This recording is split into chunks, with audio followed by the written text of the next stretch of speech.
Start.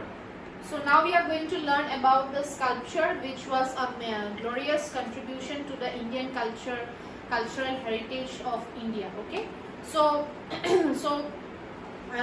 this sculpture, it has glory since the ancient days, that is during the Indus Valley civilization. We have been knowing about the sculpture of our country. Okay, so some of the sculptures, they have started since the Indus Valley civilization, and the sculptures during which were found in the Indus Valley civilization, they were found during the digging up of, they were found after the digging up of the ground, and the sculptures were made of soil, then terracotta, then silver, gold, etc. So these sculptures, they are very important since the days of the Indus Valley civilization, and the sculptures were made with different metals, and the sculptures of ancient India were made in their own style, and they were mounted with foreign designs also. And the sculptures, some statues were simple and straight, while some statues were mixed with different styles. They were bifurcated, they were trifurcated, etc.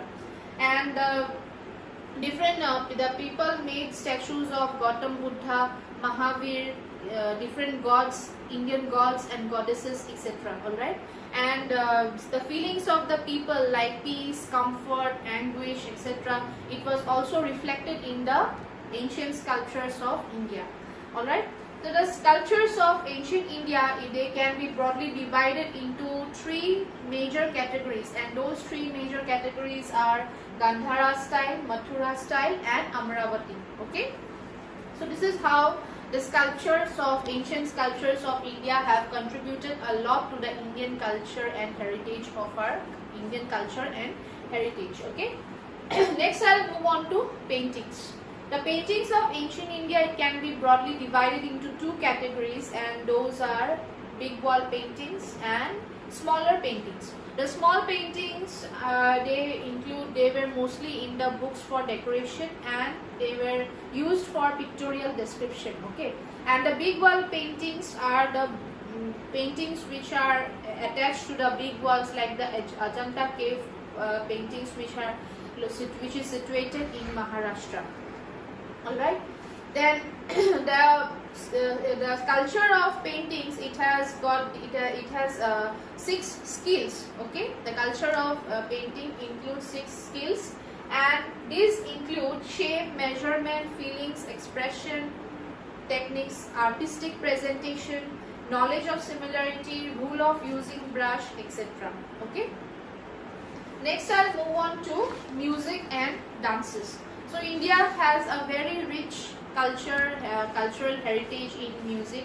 The slokas of Samveda, which was a religious book which was written during the Vedic era. This Samveda, the slokas, it was a read like song by the priest named Urgata for the appeasement of the mother goddesses or deities. Okay. In the later stages, Urgata's slokas were divided into various groups depending on the changed styles of slokas. Alright.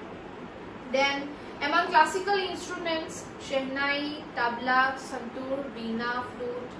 Then folk instruments like dhol, tal, nagara, mridanga, khol, nupur, then dotara, etc. These are important. Okay. Then there are 8 dances, all total 8 dances, which have been recognized by the government of India as the Indian classical dance, and these include Kathakali, then Mohiniyattam, then Bharatnatyam, Kuchipuri, then Odissi, Kathak, Manipuri and Satriya. Okay, these dances are recognized by the Indian government as Indian classical dances. Next I'll move on to yoga culture. Okay.